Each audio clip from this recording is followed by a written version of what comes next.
तर बघा आता आपण नेक्स्ट क्वेश्चन बघणार आहे. तर नेक्स्ट क्वेश्चन काय दिलेलं आहे, नेक्स्ट क्वेश्चन दिलेलं आहे अटेम्प्ट एनी 3, म्हणजे क्वेश्चन नंबर 4 अटेम्प्ट एनी 3.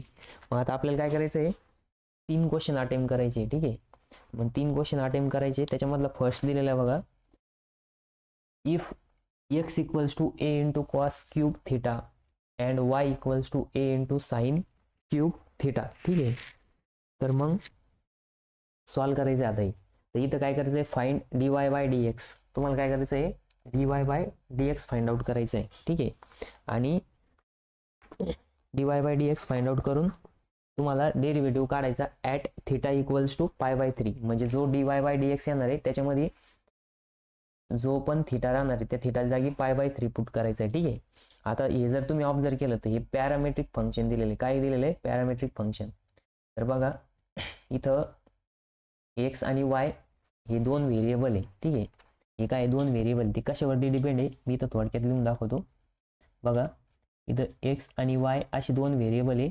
ते कोणावरती डिपेंड आहे, थिटावरती डिपेंड आहे. कोणावरती डिपेंड आहे, थिटावरती. ठीक आहे, ते दोघं पण व्हेरिएबल कोणावरती डिपेंड आहे, थिटावरती. आणि तुम्हाला काय विचारलं आहे, dy बाय dx विचारलं आहे. म्हणजे काय आहे की तुम्हाला एकदा काय करावं लागेल, dy बाय डी थिटा काढावं लागेल आणि दुसऱ्यांदा परत dx बाय डी थिटा काढावं लागेल. आणि हा डी थिटा कॅन्सल होईल आणि तुम्हाला ऑटोमॅटिक काय भेटेल, dy बाय dx भेटेल. ठीक आहे, मग आता तुम्हाला काय करायचं आहे, पॅरामेट्रिक फंक्शन दिलेलं आहे आणि पॅरामेट्रिक फंक्शनचं डेरिव्हेटिव्ह काढायचं आहे. ठीक आहे, तर आता आपण काय करणार आहे, एकदा 1 by 1 dx by D theta काढणार आणि नंतरनं dy बाय डी थिटा काढणार. ठीक आहे, आणि नंतरनं आपण dy बाय dx काढणार. तर पहिले आपण x काढू. ठीक आहे, तर बघा इथं x इक्वल्स टू सगळ्यात पहिले घेऊन लिहा a into cos cube theta आणि y इक्वल्स टू काय दिलेलं आहे, a into sine cube theta. ठीक आहे, आता गिवन फंक्शन कसं आहे, पॅरामेट्रिक फंक्शन आहे. हे कोणतं फंक्शन आहे, पॅरामेट्रिक फंक्शन. Parametric function. ठीक आहे, मग पॅरामेट्रिक फंक्शन जर असेल तर आपण काय करणार, 1 बाय 1 एका एकाचा डेरिव्हेटिव्ह फाइंड आउट करणार. तर सगळ्यात पहिले आपण काय करू, एक्सचा डेरिव्हेटिव्ह फाइंड आउट करू. ठीक आहे, मग घ्या नाव x equals to A into cos cube theta. ठीक आहे, मग याला डिफरन्शिएट करू, differentiate with respect to theta. आता थिटाच्या रिस्पेक्टमध्ये याला डिफरन्शिएट करणार. थिटाच्या रिस्पेक्टमध्ये जर डिफरन्शिएट केलं, इकडच्या बाजूला काय येणार, d by D theta of x equals to d by D theta of ब्रॅकेटमध्ये येणार a into cos cube theta. ठीक आहे, मग बघा आता आपल्याला डेरिव्हेटिव्ह फाइंड आउट करायचं. तर या साईडला काय येणार आहे, dx by D theta equals to, आता इथं एक आहे कॉन्स्टंट आहे म्हणून हा बाहेर आला. ठीक आहे, आता बघा आपण एक्सच्या रिस्पेक्टमध्ये डिफरन्शिएट करीत नाही तर थिटाच्या रिस्पेक्टमध्ये डिफरन्शिएट करतोय. ठीक आहे, मग D by D theta of, आता हा जो कॉस आहे या कॉसला आपण असं लिहू शकतो का, कॉस क्यूब आहे, याला ब्रॅकेट रेस टू 3 लिहू आपण. का, कारण की आपल्याला F of x raise to N असा फॉर्म्युला आहे. ठीक आहे, म्हणून आपण ते मी थिटाचा क्यूबला आपण इथं काय केलं, कॉस ब्रॅकेट रेस टू 3 लिहिलं. ठीक आहे, मग आता बघा आता इथं कुठला फॉर्म्युला अप्लाय होईल, तर फॉर्म्युला अप्लाय होईल बघा, आता हे इन टर्म्स ऑफ थिटा दिलेलं आहे. ठीक आहे, म्हणजेच आपण इन टर्म्स ऑफ थिटा फॉर्म्युले अप्लाय करू किंवा एक्सच्या फॉर्ममध्ये लिहिले तरी काही प्रॉब्लेम नाही.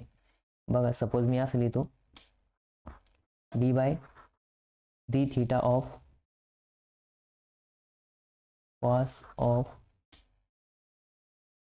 Cos theta raise to N दिलेलं आहे. ठीक आहे, मग त्याचं काय येईल, एन इंटू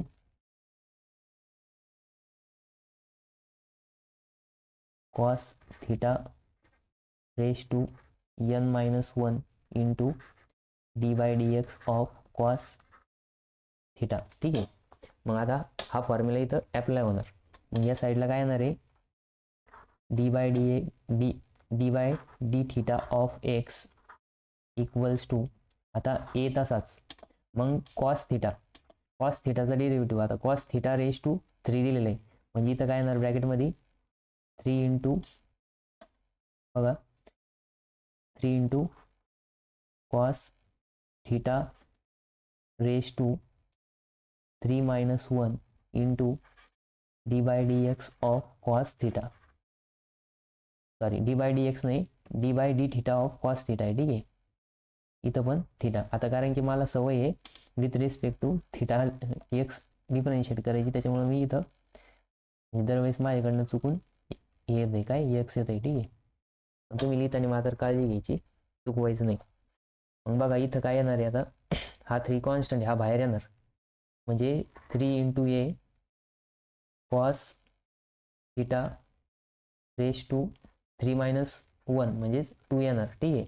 3 मायनस 1 काय येणार 2 इंटू कॉस थिटाचा डेरिव्हेटिव्ह काय येणार मायनस साईन थिटा, कॉस थिटाचा डेरिव्हेटिव्ह काय येणार मायनस साईन थिटा, म्हणजेच d by D x by D theta equals to 3 into cos theta raise to 2 into minus sine theta आलं, ठीक आहे.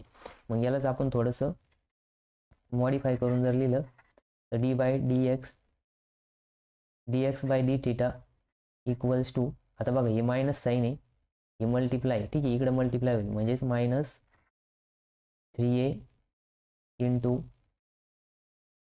Sine theta into cos theta bracket square, ठीक आहे. आता हे काय आलं D x by D theta आलं. आता आपल्याला काय फाइंड आउट करायचं D Y by D theta, ठीक आहे. मग बघा आता आपण इथं D Y by D theta find out करू. मग इथं next Y equals to A into sine cube theta, ठीक आहे. मग आता आपण याला असं लिहू शकतो का ए इंटू ब्रॅकेटमध्ये साइन थिटा रेस टू 3, ठीक आहे. मग इथं लिहायचं differentiate with respect to x, sorry with respect to theta, कारण की वाय काय थिटाच्या टर्म्समध्ये दिलेलं आहे, म्हणून इथं येणार d by D theta of y, d by D theta of y equals to d by D theta of a into sine cube theta, ठीक आहे. मग बघा इथं या साईडला काय येणार d Y by D theta equals to A into ब्रॅकेटमध्ये येणार d by D theta of sine theta raise to 3. आता बघा इथं परत सेम फॉर्म्युला अप्लाय होणार इन टर्म्स ऑफ थिटा, ठीक आहे.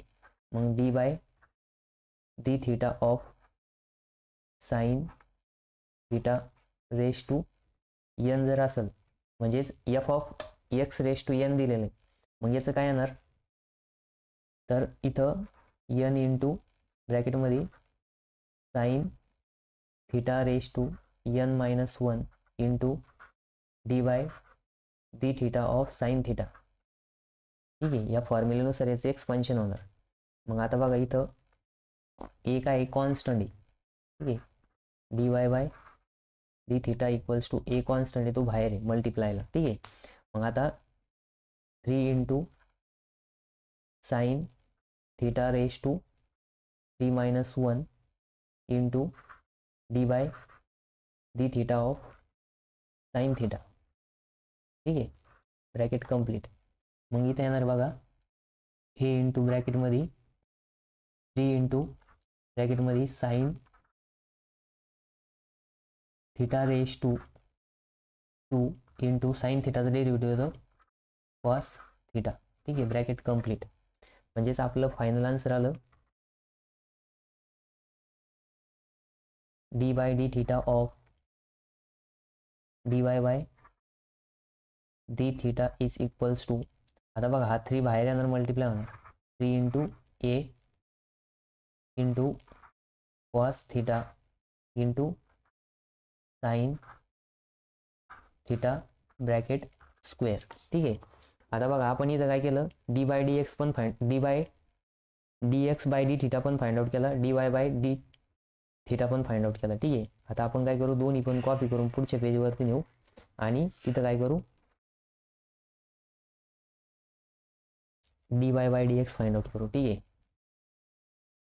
आता हा आपला आलाय,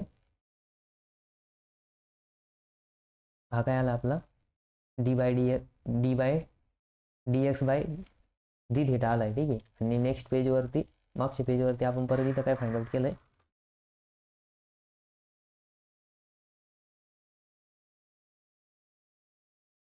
D Y by D theta पण फाइंड आउट केलाय. ठीक आहे, आता हे दोन्ही पण काढले आपण. ठीक आहे, आता काय करायचं आपल्याला,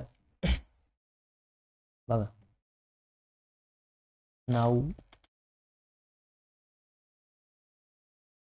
D Y by D X is equals to D Y by D theta upon D x by D theta. ठीक आहे, मग आता याच्यानुसार याचं सॉल्व करायचं. ठीक आहे, इक्वल्स टू, आता आपलं d Y by D theta किती आला, 3 into a into cos theta into sine theta raise to 2. ठीक आहे, अपॉनला काय आलं आता, d x by D theta, d x by D theta किती आला आपला, बघा d x by D theta minus 3a into sine theta into ब्रॅकेटमध्ये कॉस थिटा रेस टू 2.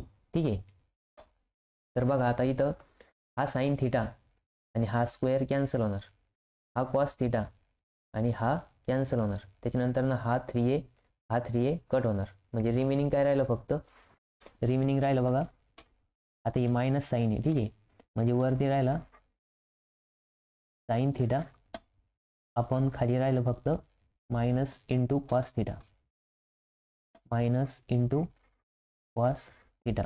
ठीक आहे, आता साइन थिटा आपण कॉस थिटा काय राहतं बघा, minus sign theta upon cos theta. ठीक आहे, minus sign theta upon cos theta म्हणजेच काय राहतं, टॅन थिटा राहतं. काय राहतं, टॅन थिटा, म्हणजेच आपल्याला D Y by D X equals to minus tan theta आलं.